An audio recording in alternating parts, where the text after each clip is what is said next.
The ripple of power. The hum of Los Angeles International Airport, LAX, echoed like a heartbeat, a constant reminder of the ceaseless flow of lives converging and parting within its sprawling terminals. Morning sunlight filtered through the glass walls, dappling the floor with golden streaks that seemed to move with the ebb and flow of travelers. Among the crowd was Gabrielle Moore, a poised and elegant figure whose every step resonated with quiet confidence. She wasn't a celebrity, but her presence turned heads. Clad in a tailored cobalt dress that hugged her figure with tasteful precision, she exuded a presence cultivated through years of resilience and self-belief. Gabrielle's life hadn't always been this way. She built herself up from nothing, overcoming obstacles that would have deterred many. Her sharp mind and keen determination earned her a position as a successful entrepreneur. And she was traveling to New York for a high-profile event that would showcase her latest business endeavor. The dress she wore, bespoke and chic, was more than a fashion statement. It was her armor, a representation of her journey from a struggling college student to a woman of stature. She approached the TSA checkpoint, her confidence radiating as she placed her carry-on and heels on the conveyor belt. Her gaze lingered briefly on the TSA agents managing the line, her expression neutral but observant.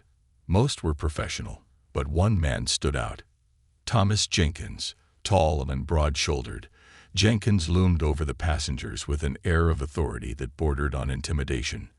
His demeanor lacked the professionalism of his colleagues. His sharp eyes flicked over the crowd, calculating and unkind. Gabrielle noticed his gaze settle on her as she stepped forward. She felt the shift in his energy, more predator than protector, and suppressed a shiver. She handed over her identification and ticket, maintaining her composure even as Jenkins scrutinized them longer than necessary. "Step to the side, ma'am," Jenkins barked, loud enough to draw attention. His voice carried a note of smugness, as though he relished the disruption. Gabrielle frowned. "Is there an issue?" she asked evenly, keeping her tone calm but firm. "Just a random check," Jenkins replied, though the glint in his eye betrayed a deliberate intention. Gabrielle hesitated for a fraction of a second before complying. She wasn't unfamiliar with random checks, but sensed this was more than protocol. As she moved to the secondary inspection area, she felt the weight of curious gazes and murmurs ripple through the crowd. Jenkins began the inspection with exaggerated thoroughness, pulling items from her carry-on with little regard for their care. Gabrielle kept her head high, refusing to let her irritation show. Then came the physical pat-down. Jenkins' hands moved with a brusqueness that bordered on invasive. His touch lingered longer than necessary, and Gabrielle clenched her fists, fighting the rising heat of anger. The breaking point came when Jenkins intentionally snagged her dress zipper as he pulled his hand away, causing the fabric at her shoulder to tear with an audible rip. Gasps erupted from the crowd, and Gabrielle stood frozen, her dress slipping slightly, exposing her collarbone and the strap of her camisole. For a moment, the entire terminal seemed to fall silent. Jenkins smirked, his voice dripping with mockery. "Guess your fancy dress isn't travel-proof," he quipped, loud enough for everyone to hear.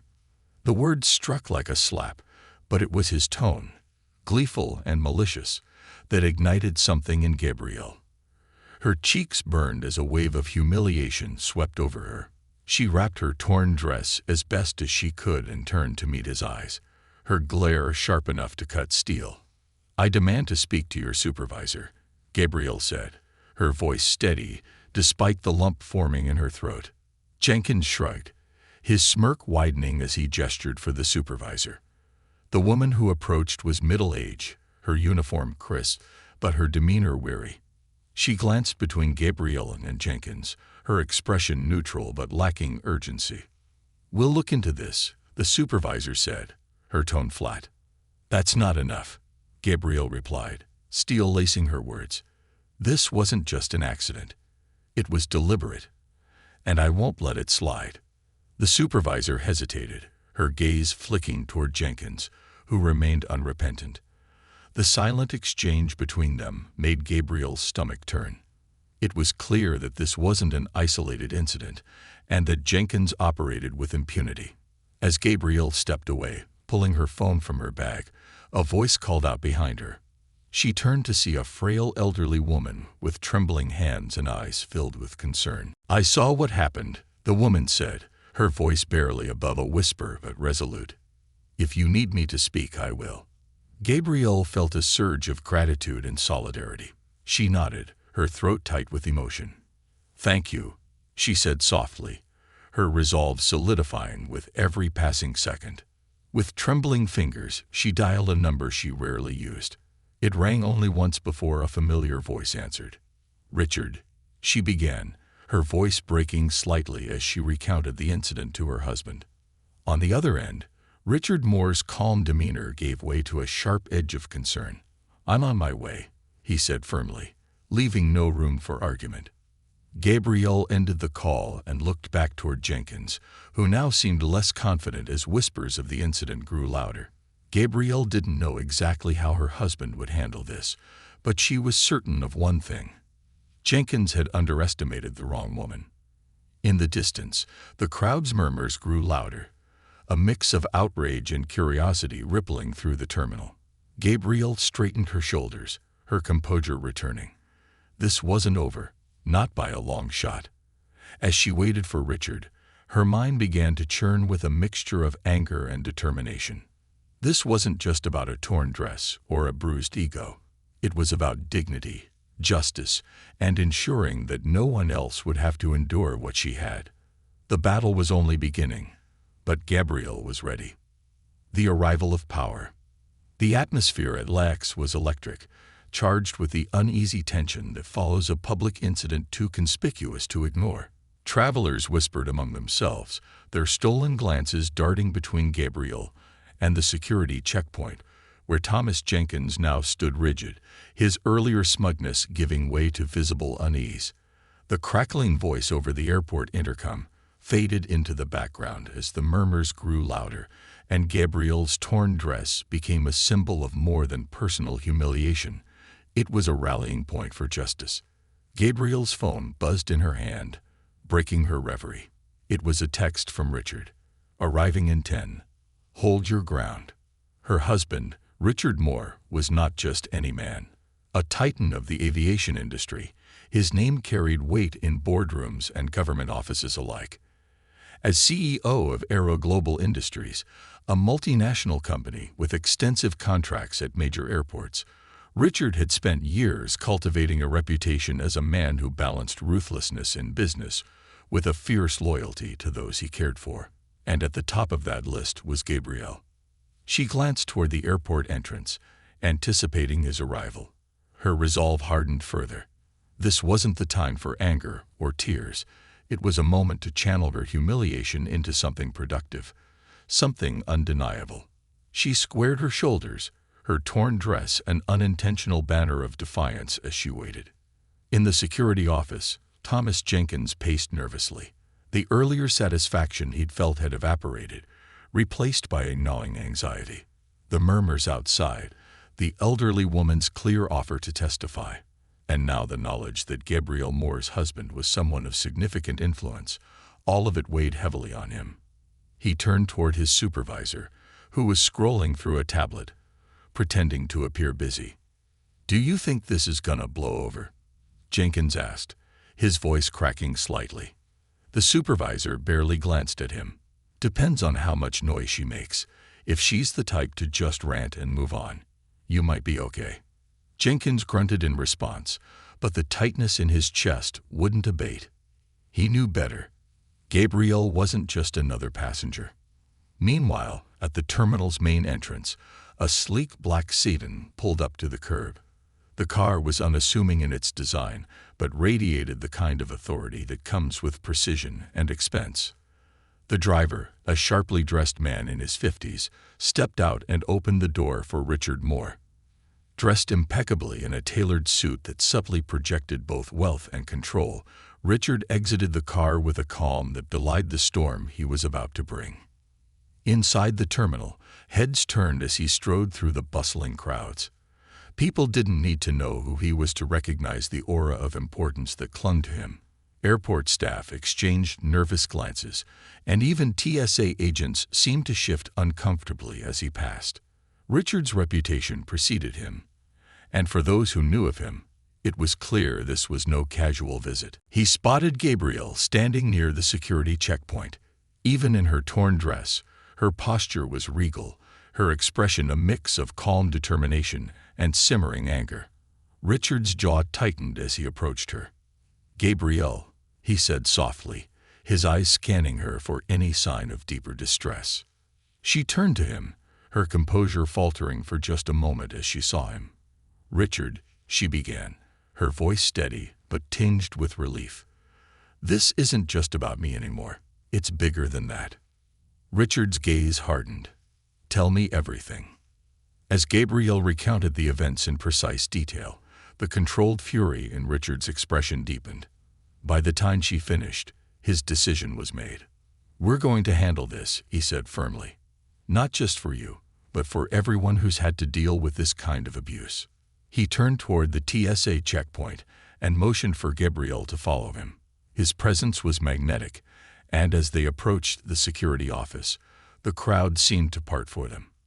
By now, whispers of his identity had spread, and the energy in the terminal shifted further. This was no longer just an isolated confrontation. It was becoming an event. Inside the TSA supervisor's office, the air was thick with tension. Jenkins sat at the edge of a chair, his hands fidgeting nervously. The supervisor glanced up as the door opened, and Richard entered, followed closely by Gabrielle. The supervisor stood quickly, her practiced smile faltering under Richard's piercing gaze. "Mr. Moore," she began, her tone artificially polite, "we were just reviewing the situation." Richard cut her off with a gesture, his voice calm but commanding. "I'm not here for pleasantries. Your agent's behavior was unacceptable, and your response so far has been woefully inadequate." The supervisor's face paled slightly, and Jenkins shifted uncomfortably in his chair. Richard's gaze turned to him, and for a moment, the room seemed to shrink around the TSA agent. "You humiliated my wife in front of an entire terminal," Richard said, his voice low and measured. "You abused your position and violated her dignity. What do you have to say for yourself?" Jenkins opened his mouth, but no words came out. The weight of Richard's authority bore down on him, and his earlier bravado dissolved completely. Gabrielle stepped forward, her voice cutting through the silence. "This isn't just about me," she said, addressing the supervisor directly. "It's about every passenger who's been mistreated by agents like him. You've created a culture that allows this kind of behavior to thrive, and it's unacceptable." The supervisor stammered, "We take these complaints seriously, Mrs. Moore. I assure you." "No," Gabrielle interrupted. "You don't take them seriously, and that ends today." The tension in the room was palpable. Richard turned to the supervisor, his expression cold. "Here's what's going to happen," he said. "Your agent will be suspended immediately pending a full investigation, and this investigation won't be handled internally. I'll make sure of that." The supervisor hesitated, clearly out of her depth. "Mr. Moore, with all due respect, I'm not sure we can." "You don't have a choice," Richard said, his voice sharp. "This isn't a negotiation. It's a directive." Gabrielle stepped closer to her husband, her confidence bolstered by his unwavering support. She turned back to the supervisor. "I expect a public apology, not just to me but to every passenger who's been treated unfairly under your watch." The supervisor swallowed hard and nodded reluctantly. "We'll make the necessary arrangements." Richard and Gabrielle exchanged a glance before turning to leave. The confrontation had been decisive, but they both knew this was just the beginning. As they exited the office, the crowd outside erupted in a flurry of activity. Passengers who had witnessed the incident began clapping, their support echoing through the terminal. Gabrielle felt a swell of emotion, a mixture of relief and renewed determination. "We're not done," Richard said as they made their way toward a quieter area. "This needs to go beyond lax. We're going to shine a light on every corner of this system, until there's real accountability. Gabrielle nodded, her resolve solidifying further. Agreed. This isn't just about one bad agent. It's about a culture that allows people like him to thrive. As they left the terminal, the first hints of a larger movement began to take shape in Gabrielle's mind. This was no longer just a fight for personal justice. It was a battle for systemic change, and she was ready for the war ahead. The embers of change. The streets of Los Angeles stretched out before Gabrielle and Richard as they left the airport, the hum of LAX slowly fading into the background. Yet the incident refused to fade from Gabrielle's mind. The memory of Jenkins' smug expression, the malicious satisfaction in his tone as her dress tore, it lingered, fueling a fire that now burned deep within her. The ride back home was quiet, their shared determination filling the silence. Richard's hand rested on hers, a silent reminder that they were in this together.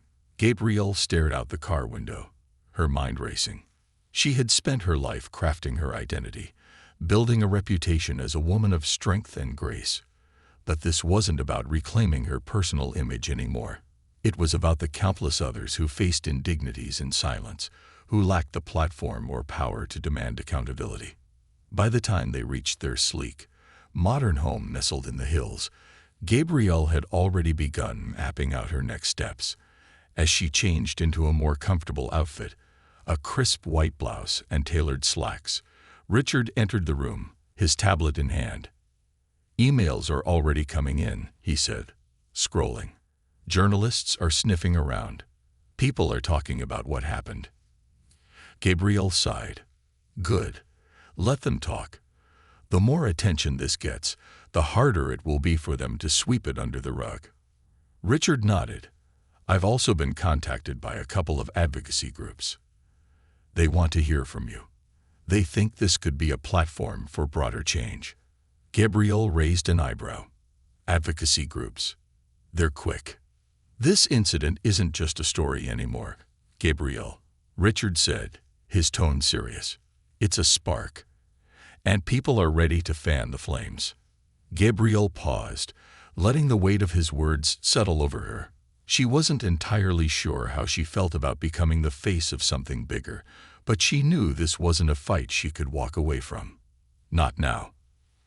"Let's meet them," she said finally. "I want to hear what they have to say."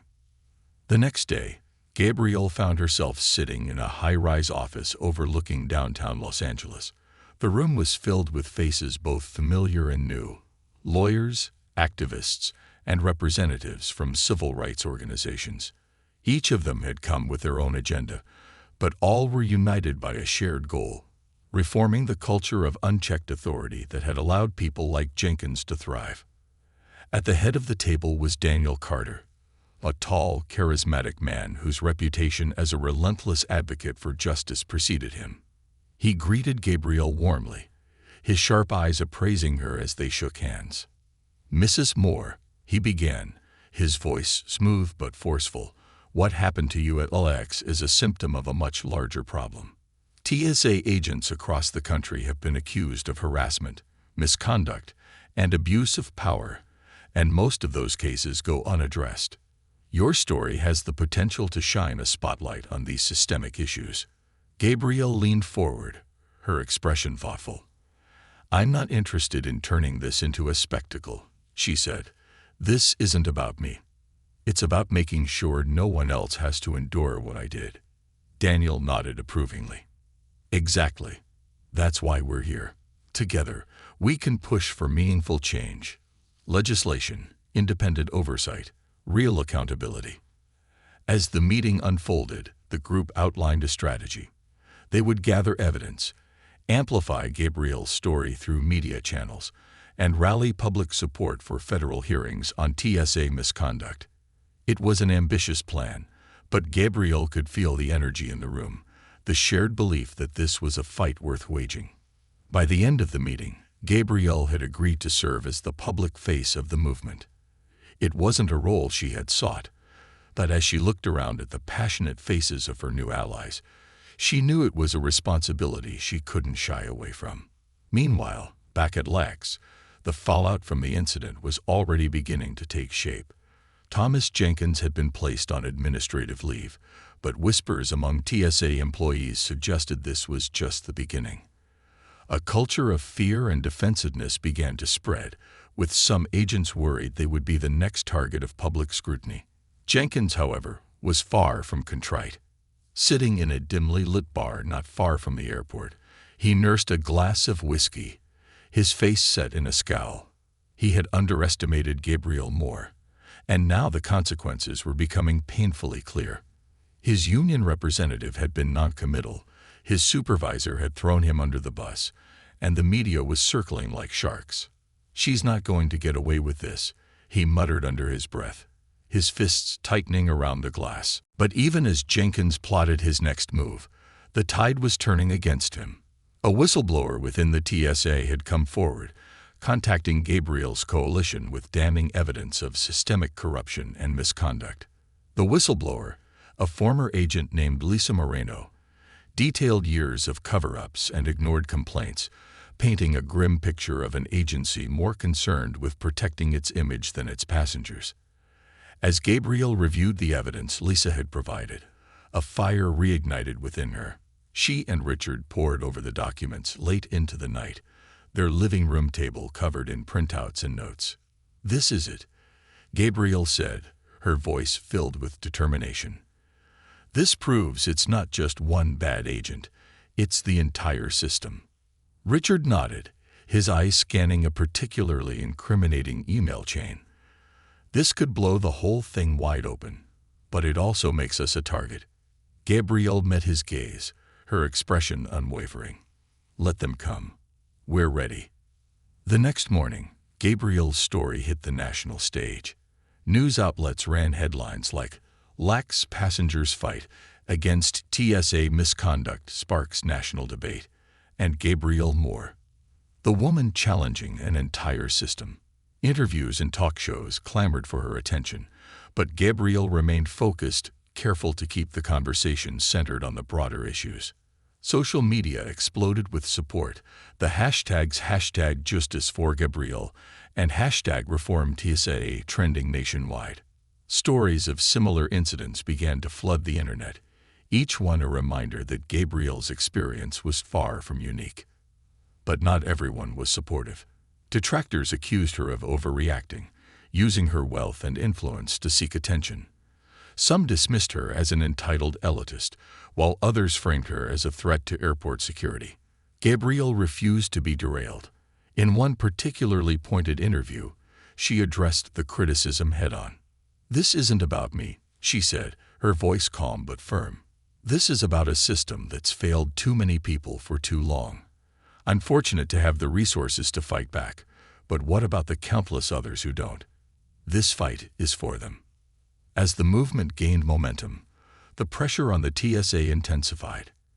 Congressional leaders began calling for hearings, and public demand for accountability grew louder.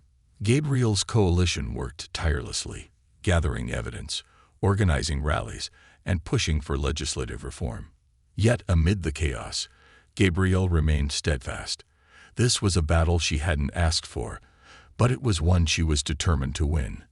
Not just for herself, but for everyone who had ever felt powerless in the face of injustice. And as she stood before a crowd of supporters at a rally in downtown Los Angeles, the cheers ringing in her ears, she knew this was only the beginning.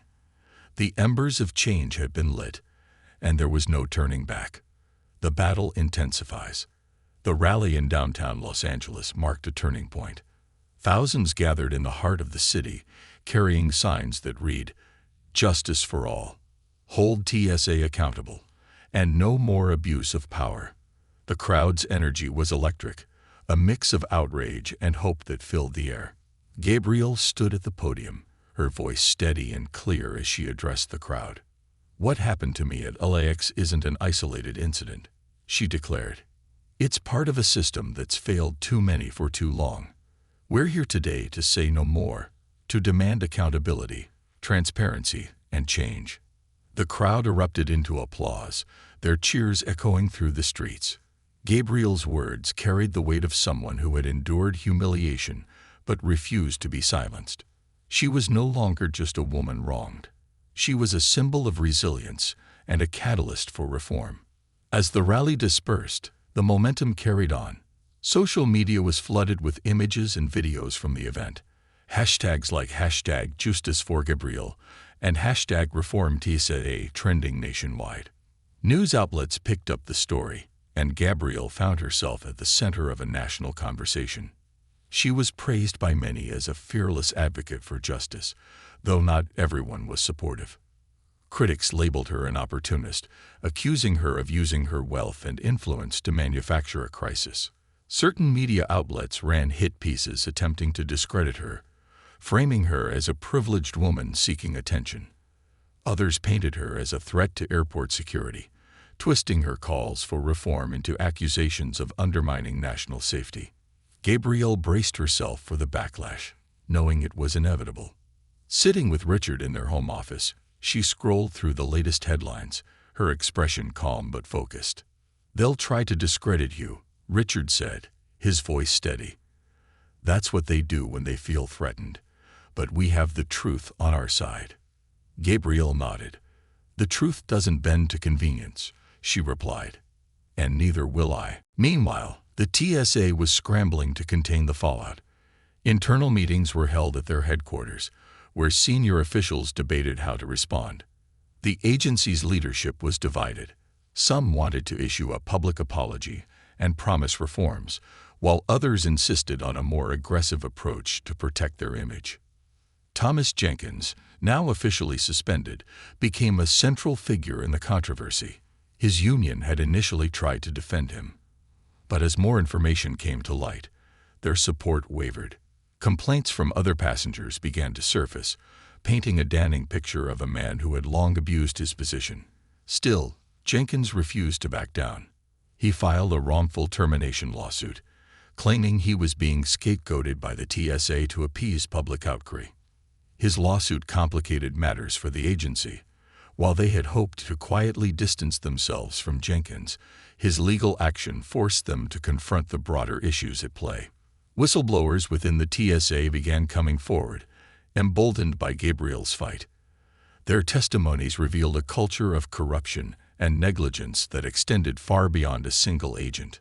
One of the most significant whistleblowers was Lisa Moreno, a former TSA supervisor who had tried to address misconduct during her tenure. Lisa reached out to Gabrielle's coalition, providing detailed accounts of systemic failures and internal documents that corroborated her claims. Sitting across from Gabrielle in a private meeting, Lisa's voice trembled as she recounted her experiences. "I tried to speak up," Lisa said, her hands clasped tightly in her lap.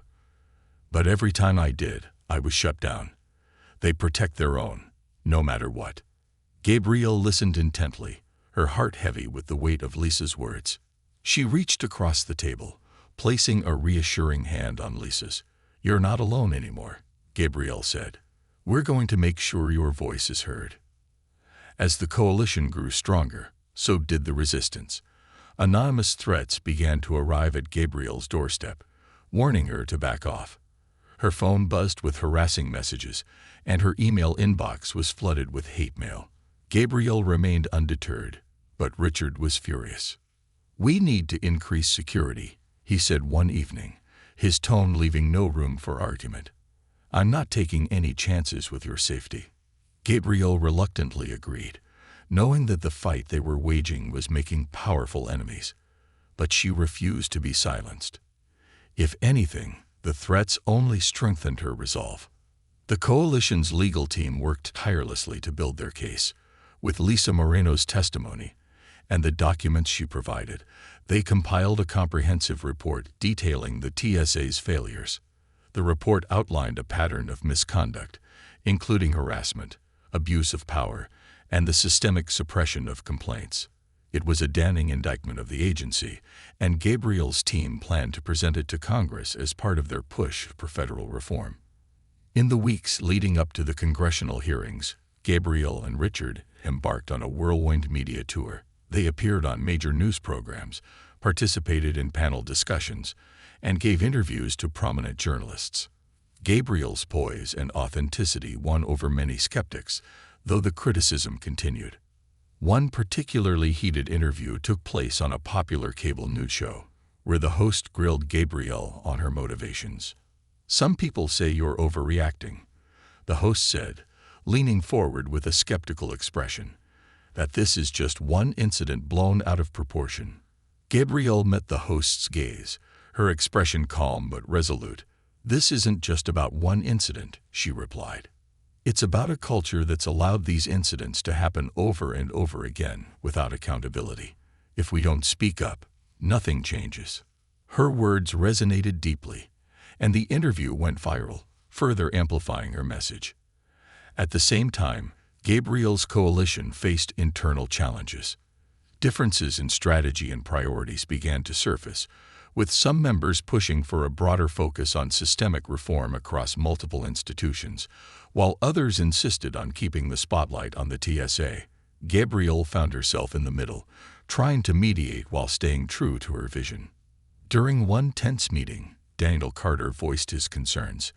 "Gabrielle, what you've started here is bigger than the TSA," he said. "This is about power dynamics, about holding all institutions accountable. We can't limit ourselves." Gabrielle nodded, understanding his perspective but unwilling to lose focus. "I agree, Daniel," she said. "But if we spread ourselves too thin, we risk losing this fight. The TSA is where this started, and it's where we need to win first. If we succeed here, it sets the precedent for everything else." Her words carried weight, and the room eventually rallied behind her leadership. Still, Gabrielle knew the cracks within the coalition were a reminder of how fragile their alliance could be. As the date for the congressional hearings approached, the stakes grew higher. The TSA ramped up their defense, hiring high-powered PR firms and lawyers to counter the growing backlash. Meanwhile, Gabrielle and her team continued to gather evidence, prepare witnesses, and refine their strategy. Late one night, as Gabrielle reviewed documents in her home office, she paused to reflect on everything that had happened. The fight was taking its toll, not just on her, but on everyone around her. She glanced at a framed photo on her desk, a picture of her younger self, wide-eyed and hopeful. "You've come this far," she whispered to the photo, as if speaking to her past self. "Don't stop now." Richard entered the room, his presence grounding her.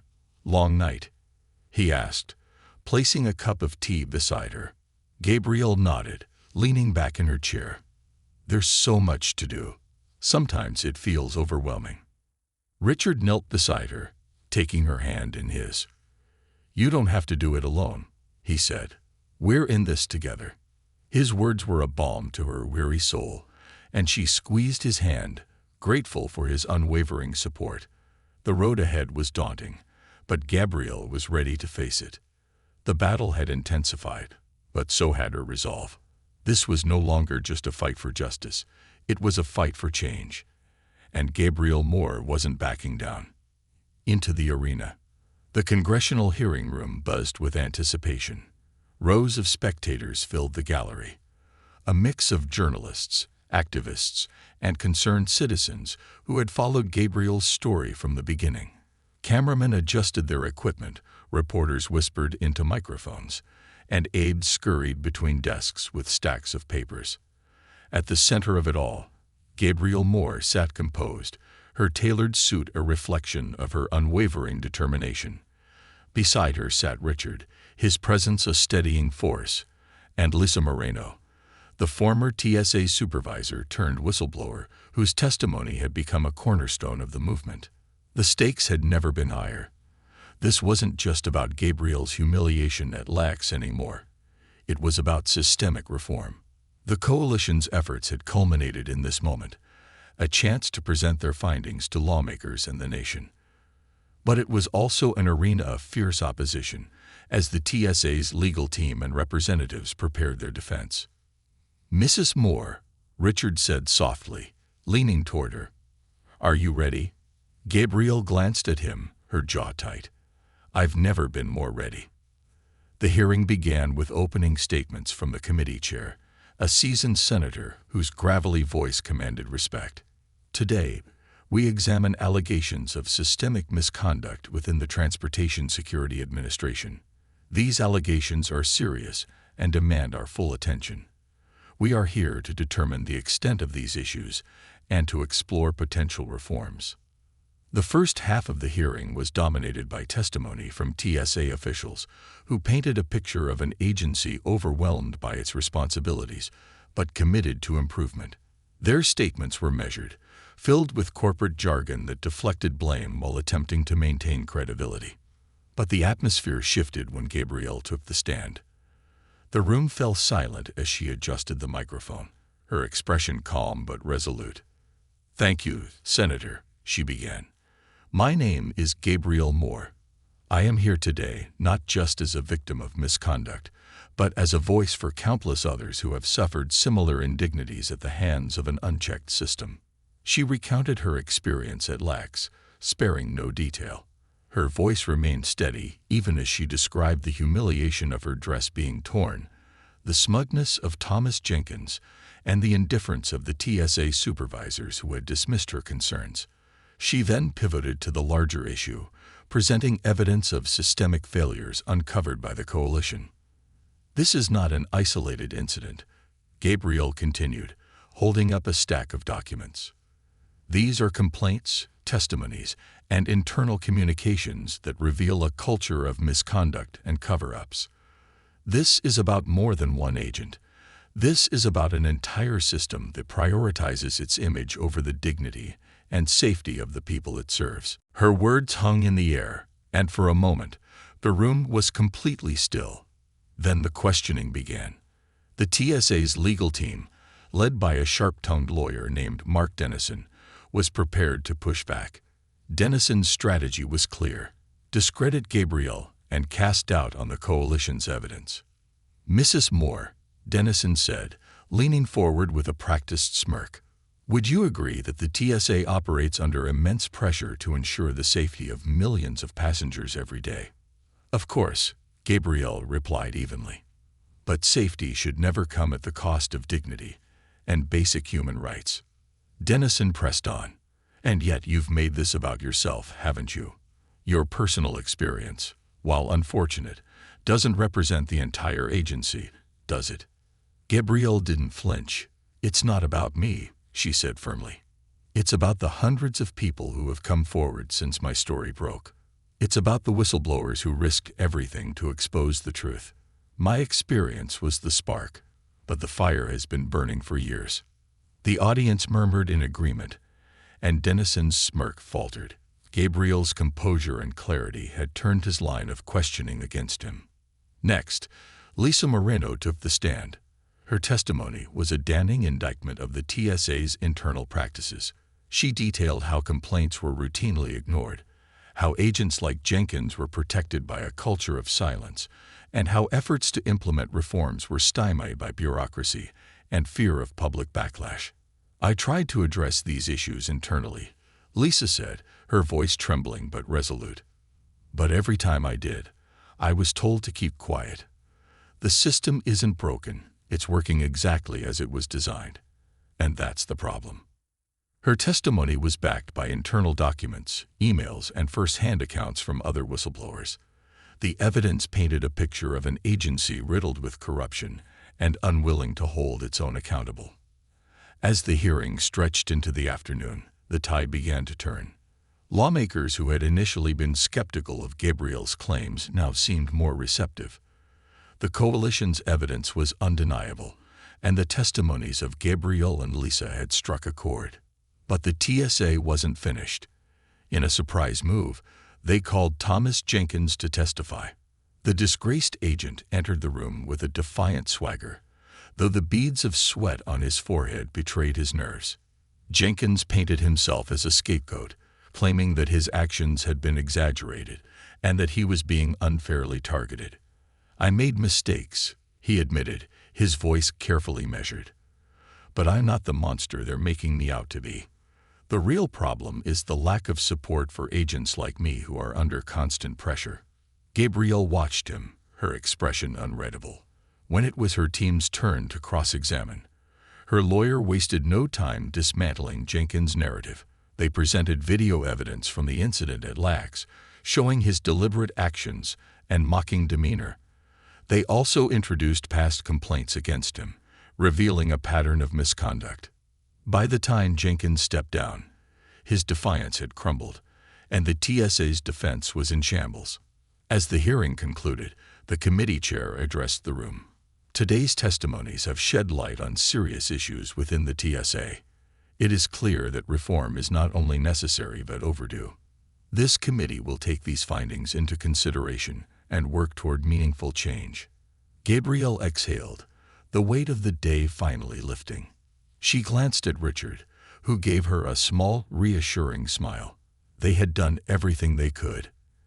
And now, the fight would continue in other arenas. That evening, Gabrielle and Richard returned home, exhausted but hopeful. As they sat together on their balcony, the city lights stretching out before them, Gabrielle reflected on the journey so far.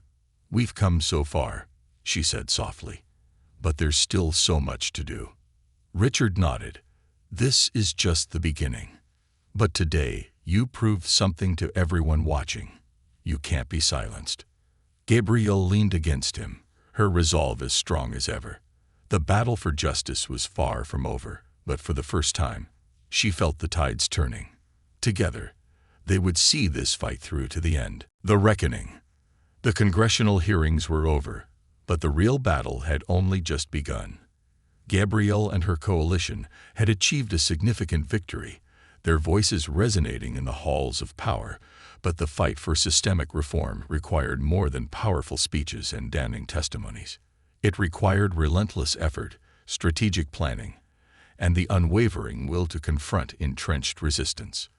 In the weeks following the hearings, the nation's attention remained fixed on the TSA scandal. News anchors dissected every moment, and op-eds flooded major publications. Gabrielle became both a hero and a lightning rod for criticism. Supporters hailed her as a courageous advocate for accountability, while detractors accused her of undermining national security and pursuing personal gain. Gabrielle stayed focused, her sights set on meaningful change. She worked with her coalition to draft legislation aimed at overhauling the TSA. The proposed reforms included independent oversight of misconduct cases, mandatory de-escalation training for agents, and stronger protections for passengers' rights. The bill, dubbed the Passenger Dignity and Accountability Act, gained traction in Congress, thanks in part to the mounting public pressure generated by Gabrielle's story. But as momentum grew, so did the backlash. The TSA launched a counteroffensive, leveraging their public relations machine to spin the narrative. Their talking points framed Gabrielle's campaign as an attack on hardworking agents who kept the skies safe. They released carefully curated stories of TSA agents thwarting threats and catching criminals, hoping to overshadow the allegations of misconduct. Behind the scenes, powerful lobbying groups worked to stall the proposed legislation. Meetings between lawmakers and TSA representatives became battlegrounds, with heated debates over the balance between security and accountability. Gabrielle's coalition faced a daunting challenge: how to keep the public engaged and the pressure on Congress high. One evening, as Gabrielle sat in her living room with Richard, their coalition leaders joined them via video call. The conversation was tense. "We're seeing resistance from some key senators," Daniel Carter reported. "They're being influenced by TSA lobbyists, and they're starting to question the scope of the reforms." Gabrielle frowned. "We can't let them water this down," she said. "These reforms aren't negotiable. If we settle for half measures, the culture won't change." Another coalition leader, a fiery young lawyer named Priya Patel, nodded. "I agree, but we need to up the ante. Public support is on our side, but we need to turn it into action. Protests, media campaigns, anything to keep the pressure on." Gabrielle leaned forward, her mind racing. "What about the whistleblowers?" she asked. "We have their testimonies, but what if we gave them a platform? A public forum where they can speak directly to the people." Priya's eyes lit up. "That could work. If we frame it right, it'll be hard for lawmakers to ignore." 2 weeks later, the coalition hosted a televised event titled Voices of Accountability. The stage was set in a packed auditorium. The audience a mix of activists, journalists, and everyday citizens. Whistleblowers like Lisa Moreno shared their stories, exposing the inner workings of a system that had long operated without transparency.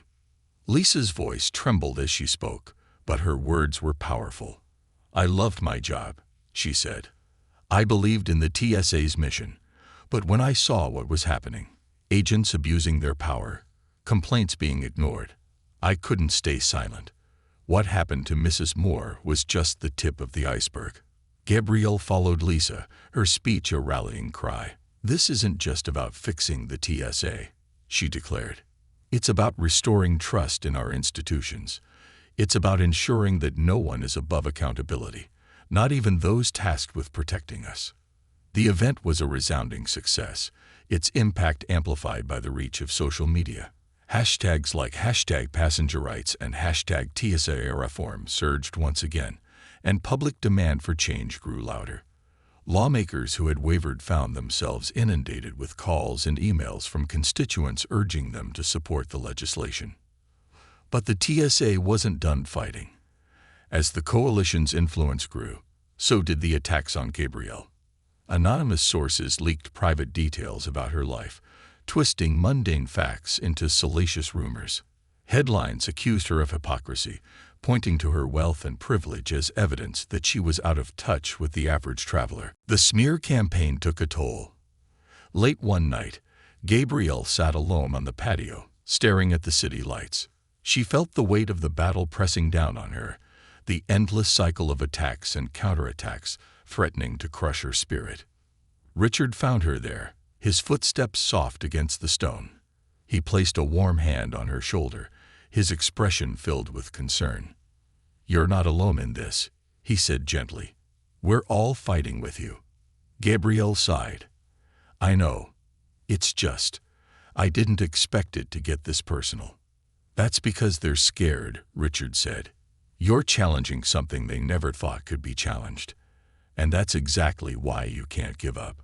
Gabrielle looked up at him, her resolve hardening once more. "You're right. I'm not giving up. Not now. Not ever." As the vote on the Passenger Dignity and Accountability Act approached, the coalition intensified their efforts. They organized marches, released more evidence, and rallied high-profile endorsements. Celebrities, business leaders, and civil rights advocates joined the cause, lending their voices to the growing movement. Finally, the day of the vote arrived. Gabrielle and Richard watched the proceedings on a large screen in their living room, surrounded by coalition members. The tension was palpable as the votes were counted. When the final tally was announced, the room erupted into cheers. The bill had passed with a narrow but decisive majority. For the first time, independent oversight of the TSA would become law, and comprehensive reforms would be implemented nationwide. Gabrielle felt tears welling in her eyes as the weight of the victory sank in. She turned to Richard, who pulled her into a tight embrace. "You did it," he said, his voice filled with pride. "No," Gabrielle replied, her voice trembling with emotion. "We did it." In the weeks that followed, the implementation of the reforms began. Gabrielle continued to advocate for accountability, using her platform to ensure that the changes were more than just words on paper. The journey had been grueling, but it was far from over. One evening, as Gabrielle walked through LAX, she noticed something different. The energy of the airport had shifted.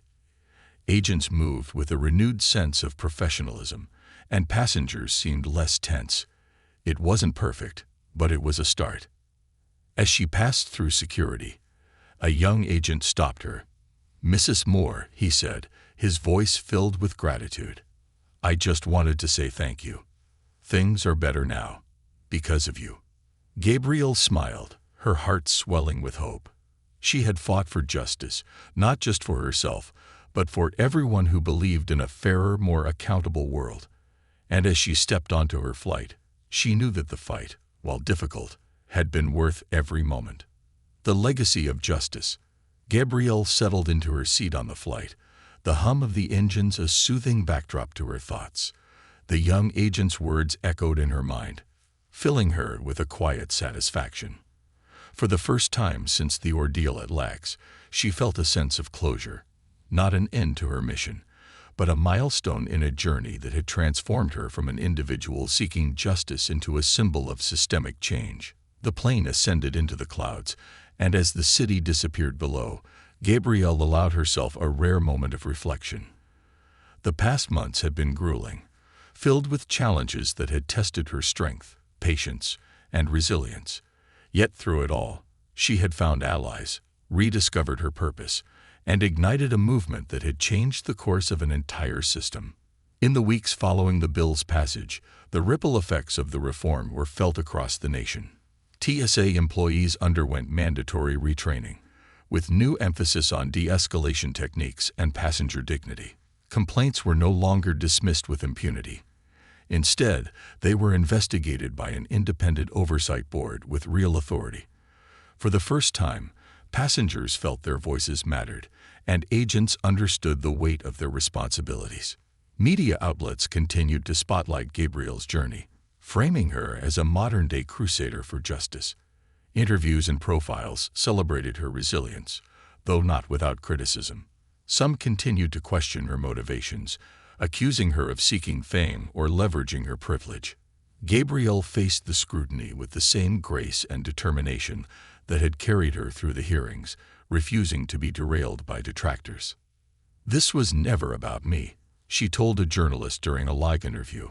"It was about accountability, about creating a system where people are treated with dignity, regardless of their background or circumstances. If my story was the spark, then I'm grateful it could ignite something bigger." Her words resonated deeply, and public opinion increasingly favored the reforms. Passengers began sharing positive experiences with the TSA, praising the cultural shift that was slowly but surely taking root. The changes weren't perfect, but they were real, a testament to what could happen when ordinary people demanded extraordinary accountability. Amid the progress, Gabrielle's personal life also began to shift. The fight had taken a toll on her relationships, her health, and her peace of mind, but it had also strengthened her bond with Richard in ways she hadn't anticipated. Their shared commitment to the cause had revealed new depths to their partnership, and they emerged from the ordeal closer than ever. One evening, as they sat on their patio overlooking the city, Gabrielle turned to Richard with a thoughtful expression. "Do you think we've done enough?" she asked, her voice tinged with both pride and uncertainty. Richard took her hand in his gaze steady. "You've done more than enough, Gabrielle. You've changed lives. But if you're asking whether the fight is over, you already know the answer." Gabrielle nodded, a faint smile tugging at her lips. "The fight is never over," she said, more to herself than to him. "But I'm ready for whatever comes next." The next chapter of Gabrielle's journey unfolded gradually. Invitations poured in from advocacy groups, universities, and international organizations, each wanting to learn from her experience. She accepted some, declining others to focus on what mattered most to her, creating lasting change. Gabrielle became a leading voice in conversations about accountability and reform, her influence extending far beyond the TSA. Her coalition, now a well-organized network of activists and experts, expanded its mission. They began addressing misconduct in other public institutions, leveraging the momentum of their victory to tackle broader issues of power and responsibility. Gabrielle remained at the helm, her leadership a beacon for those seeking to challenge the status quo. 1 year after the hearings, Gabrielle was invited to speak at a ceremony commemorating the anniversary of the reforms. The event was held at Lax, the place where her journey had begun. Standing at the podium, she looked out at the crowd, a mix of supporters, allies, and strangers whose lives had been touched by her story.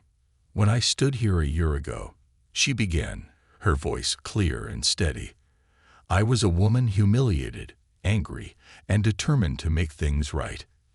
Today, I stand before you as part of something much greater, a movement that proved what can happen when we refuse to accept injustice as inevitable."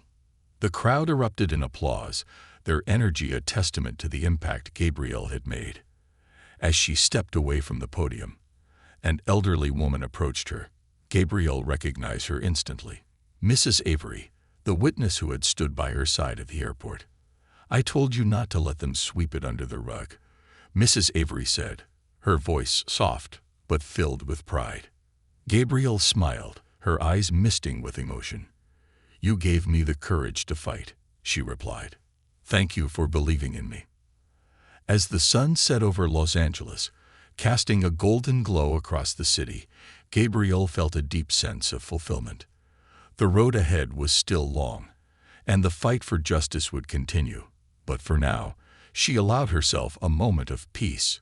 She had faced humiliation, doubt, and resistance, but she had emerged stronger, braver, and more determined than ever. Gabrielle Moore was no longer just a victim of injustice. She was a force for change, and her legacy would endure far beyond the walls of Lax.